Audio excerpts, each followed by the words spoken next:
Friends, എല്ലാവരും സുഖമായിട്ടിരിക്കുന്നു എന്ന് വിശ്വസിക്കുന്നു. FRR കിച്ചണിലേക്ക് എല്ലാവർക്കും സ്വാഗതം. ഇന്ന് നമ്മൾ ഉണക്കക്കൊഞ്ച് കണ്ടോ, നല്ല അതിൻ്റെ തലയും വാലും അതിൻ്റെ കാലൊക്കെ കളഞ്ഞെടുത്തിട്ടുള്ളതാണ്. നമ്മൾ മേടിച്ചതാണ്, മോറിൽ നിന്ന് മേടിച്ചതാണ്. അപ്പോൾ ഇത് നമ്മൾക്ക് വറുത്തെടുക്കണം. അപ്പോൾ ഇത് നമുക്ക് കുറേ നാൾ വെച്ച് ഉപയോഗിക്കാൻ പറ്റും. അപ്പോൾ ഏത് രീതിയിലാണ് നമ്മൾ വറുക്കുന്നതെന്ന് കാണിച്ചു തരാം. ആദ്യം തന്നെ നമ്മളിത് കട്ട് ചെയ്യുവാണ്. ഇത് കട്ട് ചെയ്തിട്ട് നമുക്ക് നല്ല രീതിയിൽ വെള്ളമൊഴിച്ച് കഴുകിയെടുക്കണം. ഒരു 3-4 പ്രാവശ്യം നല്ല രീതിയിൽ കഴുകിയെടുക്കണം. കാരണം ഇതവർ ഈ കൊഞ്ചൊക്കെ ഉണക്കുന്നത് എവിടെ, നമ്മുടെ കടൽ തീരത്തൊക്കെ ഇട്ടല്ലേ ഉണക്കുന്നത്. അപ്പം വൃത്തിയായിട്ടൊക്കെ കഴുകിയെടുക്കണം. ചിലപ്പോൾ മണ്ണൊക്കെ കടിക്കാൻ ചാൻസ് ഉണ്ട്. അപ്പോൾ ഇതൊരു 3-4 പ്രാവശ്യം നമുക്ക് നല്ല രീതിയിൽ കഴുകിയെടുത്തുകൊണ്ട് വരാം. ഒരു പാക്കറ്റ് കൂടെ ഉണ്ട്, അതും കൂടെ നമുക്ക് കട്ട് ചെയ്ത് ഇതിനകത്തോട്ട് വെള്ളം ഒഴിച്ച് കൊടുക്കാം. നന്നായിട്ട് കഴുകിയെടുക്കണേ. നന്നായിട്ട് ഇങ്ങനെ ഒലച്ചൊലച്ച് കഴുകണം. മണ്ണില്ല, ഞാൻ നേരത്തെ സ്വല്പം എടുത്ത് വേറൊരു പാക്കറ്റും കൂടെ മേടിച്ചായിരുന്നു. അത് ഞാൻ കുറച്ച് വറുത്ത് നോക്കി, മണ്ണൊന്നും ഇല്ല. എങ്കിലും നമ്മൾ വൃത്തിയായിട്ട് കഴുകിയെടുക്കാം. ഇങ്ങനെ എടുക്കാം, ഇങ്ങനെ കോരാം. ഇങ്ങനെ കോരി മറ്റൊരു പാത്രത്തിലിടണം. ഇങ്ങനെ ഒരു 3 അല്ലെങ്കിൽ 4 പ്രാവശ്യം നമ്മളിതിങ്ങനെ കഴുകിയെടുക്കണം കേട്ടോ.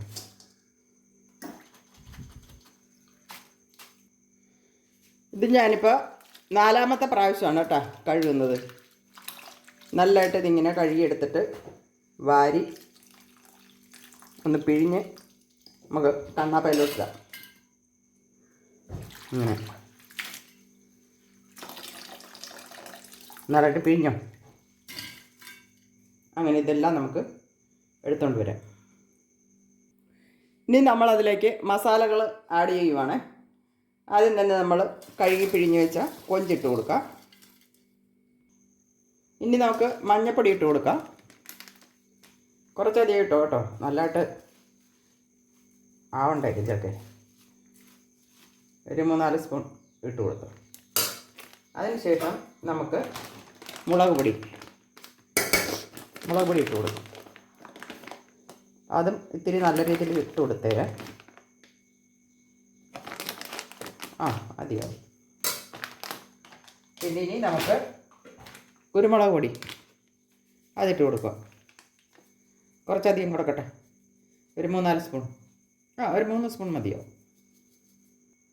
അതിനുശേഷം നമ്മൾ കഴുകിയൊക്കെ പിഴിഞ്ഞ് വെച്ചേക്കുമല്ലേ, അപ്പോൾ അതിൻ്റെ ഉപ്പൊക്കെ പോയിട്ടുണ്ട്. ആവശ്യത്തിന് ഉപ്പും കൂടെ ഇട്ട് കൊടുക്കണേ. കുറച്ച് ഉപ്പ്, അധികം വേണ്ട, ഇട്ട് കൊടുത്താൽ മതി. ഇനി നല്ല രീതിയിൽ ഇത് യോജിപ്പിക്കണം. നല്ല രീതിയിൽ യോജിപ്പിച്ചതിന് ശേഷം നമുക്കിത് ഒരു 2 മണിക്കൂർ റെസ്റ്റ് ചെയ്യാൻ വെക്കണേ. ഏറ്റവും കുറഞ്ഞത് 2 മണിക്കൂറെങ്കിലും വെക്കണം. എന്നിട്ട് ഇതിങ്ങനെ നമുക്ക് നല്ലതായിട്ട് ഇളക്കി യോജിപ്പിക്കാം. അപ്പോൾ കൊഞ്ചൊക്കെ നമ്മൾ ഇളക്കി യോജിപ്പിച്ചിട്ടുണ്ട്. ഇനി നമുക്ക് കണ്ണാപ്പ വെച്ച് കൊടുത്തിട്ട് അതിലേക്ക് ഇട്ട് കൊടുക്കാം കേട്ടോ. കാരണം എന്തെങ്കിലും സ്വല്പം വെള്ളമയമൊക്കെ ഉണ്ടെങ്കിൽ അതങ്ങ് കണ്ണാപ്പയിൽ കൂടെ അങ്ങ് താഴോട്ട് പൊക്കോളും. അത് നമുക്ക് വറുക്കാൻ നേരത്ത് എളുപ്പം വറുത്തെടുക്കാൻ പറ്റും. അതുകൊണ്ടാണ് കണ്ണാപ്പയിൽ വെച്ച് കൊടുക്കുന്നത്.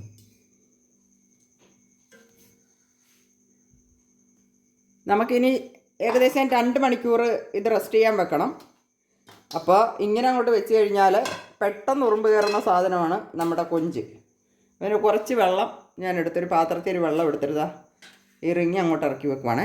അതിൻ്റെ പുറത്താണ് നമ്മൾ കൊഞ്ച് വെച്ച് കൊടുക്കുന്നത്. ഇനി ഇത് നമുക്ക് മൂടി വെച്ച് ഒരു 2 മണിക്കൂർ റെസ്റ്റ് ചെയ്യാൻ വെക്കാം.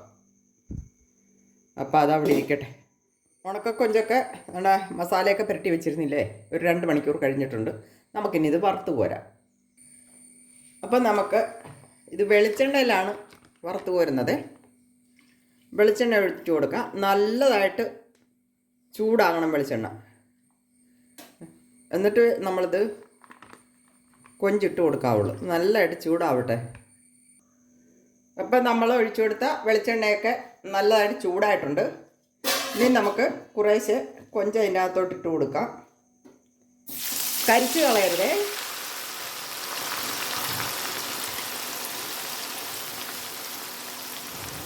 വറുത്ത് പോരാ.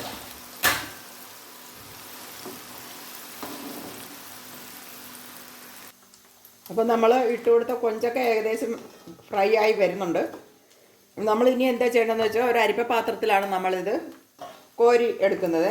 അപ്പോൾ ഇതിനകത്ത് അരിപ്പ പാത്രത്തിൽ ഒരു തുള്ളി പോലും വെള്ളം പാടില്ല. വെള്ളമൊക്കെ ഉണ്ടെങ്കിൽ പിന്നെ പൂത്ത് പോകും. അത് കാരണം നല്ല രീതിയിൽ ഉണക്കി തുടച്ചെടുത്ത പാത്രമാണിത്. അതിലോട്ടാണ് നമ്മളിനി കൊഞ്ച് കോരി ഇടാൻ പോകുന്നത്. നമ്മൾ ഫ്രൈ ചെയ്യുമ്പം മുഖ്യമായിട്ട് നമ്മൾ കരുതേണ്ട ഒരു കാര്യം എന്താണെന്ന് വെച്ച് കഴിഞ്ഞാൽ കരിച്ച് കളയരുത്. ഇത് കരിച്ച് കളയാതെ തന്നെ ഇതായിപ്പോൾ ഏകദേശം കണ്ടോ നല്ല കിലുക്കം പോലെ വരുന്നുണ്ട്. അന്നേരമാണ് നമ്മളിത് കോരിയെടുക്കുന്നത്. ഇനി നമുക്കിത് കോരിയെടുക്കാം.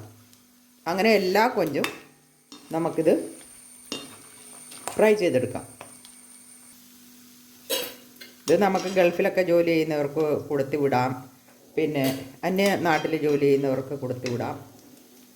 അങ്ങനെയൊക്കെ നമുക്ക് ഒത്തിരി ഉപകാരമുള്ളത്. ഇത് നമ്മൾ എന്നിട്ട് നല്ലതായിട്ട് തണുപ്പിച്ചതിന് ശേഷം കുപ്പിയിലാക്കി അടച്ച് വെക്കണം. പിന്നെ അവിടെ കൊണ്ട് ചെന്നതിന് ശേഷം നമ്മളിത് ഫ്രിഡ്ജിലാണ് സൂക്ഷിക്കുന്നത് കേട്ടോ. കൊഞ്ചെല്ലാം വറുത്ത് കോരിയിട്ടുണ്ട്. ഇനി ഇതാ കറിവേപ്പില, അതും കൂടെ നന്നായിട്ട് ഫ്രൈ ചെയ്തെടുക്കാം. നല്ലതായിട്ട് കഴുകിയതാണ്, കറിവേപ്പില കഴുകി വെള്ളം കളഞ്ഞതാണ്. അതും കൂടെ നല്ല രീതിയിലൊന്ന് വറുത്തെടുക്കാം. അപ്പോൾ വറുത്ത് കോരിയ കറിവേപ്പിലയും കൂടി ഇട്ട് കൊടുക്കുകയാണ്. ഇതാണ്ട് ഈ പരുവത്തിൽ വറുത്തെടുക്കണം കേട്ടോ. പൊട്ടുന്ന പരുവത്തിൽ എടുക്കണം. എന്നിട്ട് ഇതിലേക്ക് ഇട്ട് കൊടുക്കാം. അതിന് ശേഷം നമുക്ക് നന്നായിട്ട് തണുക്കാനായിട്ട് വെക്കണം. വറുത്ത് കോരിയ ചെമ്മീനൊക്കെ റെഡി ആയിട്ടുണ്ട്, നല്ലതായിട്ട് തണുത്തിട്ടുണ്ട്. അത് നമ്മളൊരു ഡബ്ബയിലേക്ക് മാറ്റുവാണേ. ഡബ്ബയെ നമ്മൾ നന്നായിട്ട് കഴുകി വെള്ളമൊന്നും ഇല്ലാതെ എടുക്കണം, എന്നാലേ ഇത് ഇരിക്കത്തുള്ളൂ. അപ്പോൾ നമുക്ക് ഇതെല്ലാം നിറച്ചെടുക്കാം. ഇതാ നിറച്ചെടുത്തിട്ടുണ്ടേ. ഇനി നമുക്ക് ടൈറ്റായിട്ട് അടച്ചു വെക്കാം.